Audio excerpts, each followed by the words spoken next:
Magandang araw po sa inyo lahat at welcome po sa aking channel. Good news po no, dahil po talaga po marami pong sumusuporta po sa atin dito po sa Pilipinas dahil po sa pambubuli po ng China ay talaga pong bumubuhos po ang suporta. Lalo na po ngayon po ang India po ay magpapadala o magbibigay po sa atin ng Indian made missile para po panlaban po sa ating coastal defense no, dito po sa ating teritoryo po, dito sa ating soberanya, dito po sa West Philippine Sea o sa ating bansa para po talaga di tayo mabubuli po talaga ng China ng ng ganun-ganun lang. At 21 bansa po ay nakasuporta po sa atin dahil po sa ginagawa po sa atin ng China. Para po malaman po natin ang istorya na to no, sisimulan na po natin to, pero bago po ang lahat, don't forget to subscribe para po ma-update po kayo kapag po naglalabas po tayo ng ganitong video. Simulan na po natin to. Let's do this.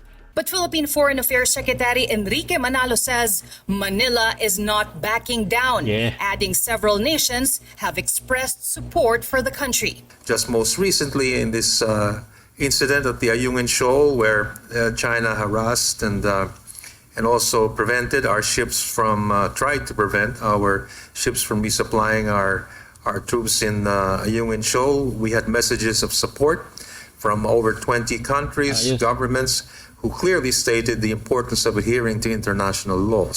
Yun naman kasi talaga, no, talaga namang lumalabag po talaga sa international law itong China sa ginagawa po nila na pangharas po sa atin. No? Kaya po lahat po halos ng bansa ay nakasuporta po sa Pilipinas dahil sa ginagawa nga po nito ng China.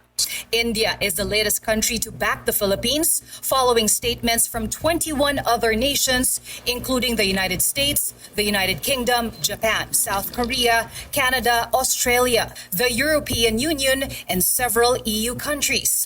Halos buong mundo po, no, talaga pong nakasuporta sa Pilipinas. At wala po talagang kakampi ang China, no. Hindi lang po natin malaman kung makikialam po rito ang Russia at ang North Korea, no. Pero po talaga halos buong mundo po, buong nasyon po ay against po sa ginagawa po ng China at nakasuporta po sila lahat sa atin dito po sa Pilipinas. We are also convinced that the progress and prosperity of this region is best served by staunch adherence to a rules-based order. UNCLOS 1982 is particularly important in that regard as the constitution of the seas. Tama. All parties must adhere to it in its entirety, both in letter and in spirit. I take this opportunity to firmly reiterate India's support to the Philippines for upholding its national sovereignty. Minister Jay Kanshar is in Manila until March 27 as part of a three-country Southeast Asian trip, which also includes Singapore and Malaysia. This is his second visit to the Philippines, and he will also meet with Defense Secretary Gilbert Teodoro and will speak with President Ferdinand Marcos Jr.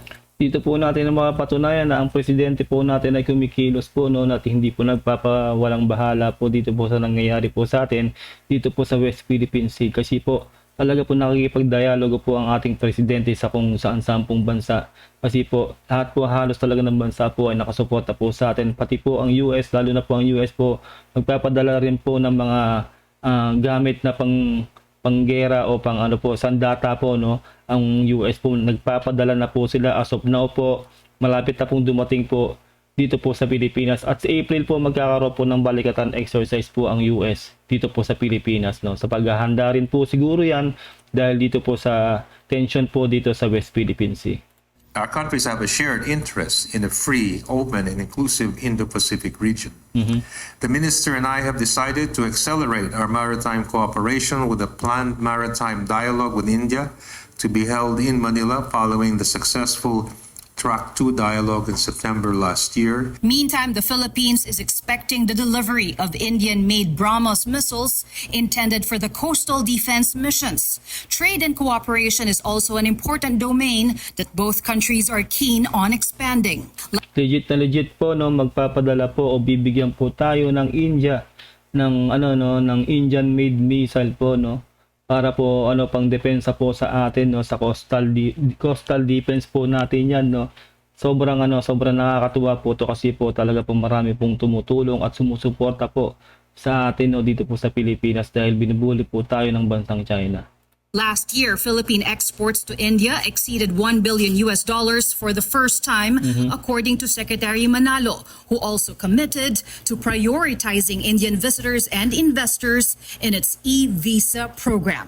Zen Hernandez, ABS-CBN News. Ayun no, atin pong na panood po ito, no, sobrang good news po, no, hindi lang po US, halos 21 pong bansa, no, nation po ang nakasuporta po dito po sa atin, dito po sa Pilipinas dahil po sa pangyayari po dito sa West Philippine Sea, sa pangbubuli po ng China. At yun nga po, no, wag naman po mangyari, pero kung mangyayari po talaga magkakagera, ay nako talaga po mapupulbos po talaga ang China dahil po lahat po ng suporta ay nasa atin po, no, nandito po sa Pilipinas dahil po tayo po ay sumusunod po sa international law at lumalabag po ang China sa international law at talaga po ginigiit po nila yung kanila na hindi naman po talaga tama, no.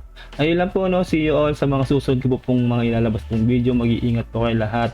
Don't forget to subscribe para po ma-update po kayo kapag po naglalabas po ako ng ganitong mga reaction video at kung ano-ano pa pong mga video dito po sa ating channel.